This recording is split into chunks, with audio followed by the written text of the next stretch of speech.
Biota yang kita bahas hari ini adalah ikan kerapu. Klasifikasi ikan kerapu sendiri, kelasnya Teleostomi atau Teleostei, subkelas Actinopterygii, ordo Perciformes, famili Serranidae, genusnya Epinephelus, dan spesiesnya Ephuscogutatur. Jumlah ikan kerapu ditaksir terdapat 46 spesies yang hidup di berbagai tipe habitat. Dari jumlah tersebut ternyata berasal dari 7 genus. Ikan kerapu terdapat sekitar 115 spesies ikan kerapu dari 15 genera. Ikan kerapu tersebar luas dari perairan tropis hingga subtropis. Di alam, ikan kerapu hidup di dekat dasar perairan, sebagian besar di perairan karang, meskipun ada pula yang hidup di perairan estuaria dan sebagian lagi menyenangi habitat berpasir. Dalam ekosistem perairan karang, ikan kerapu dikenal sebagai predator yang memakan segala jenis ikan. Tingkah laku dan kebiasaan makan ikan kerapu merupakan jenis pemakan karnivoris, yaitu tergolong buas dan rakus. Mempunyai tingkah laku hidup menyendiri dan banyak terdapat di daerah terumbu karang serta daerah muara. Ikan kerapu lebih menyukai naungan sebagai tempat sembunyi dan menghindari dari sinar matahari langsung. Sebagai ikan karnivor, kerapu cenderung menangkap mangsa yang aktif bergerak di dalam kolam air. Jenis makanan yang disukai adalah ikan, cumi-cumi, dan udang yang berukuran 10 sampai dengan 25% ukuran tubuhnya.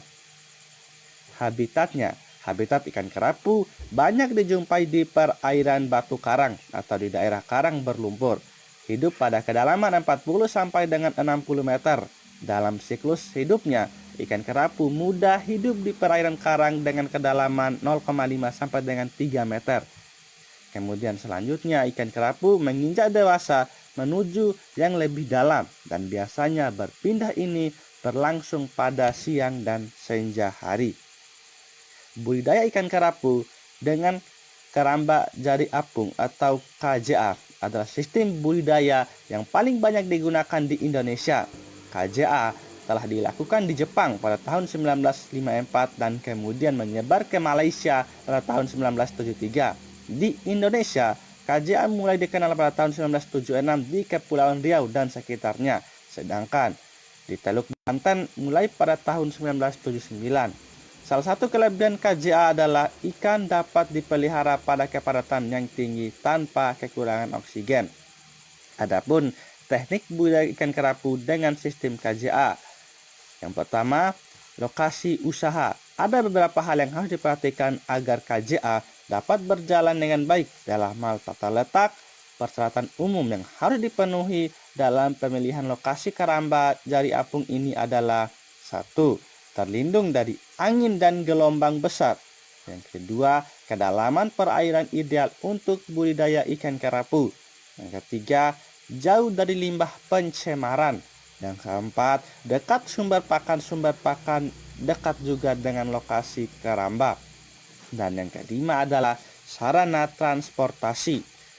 Kemudian hal-hal yang harus diperhatikan lagi adalah persiapan wadah, penebaran ikan, pemberian pakan, sampling, perbaikan dan pembersihan waring, hingga pemanenan.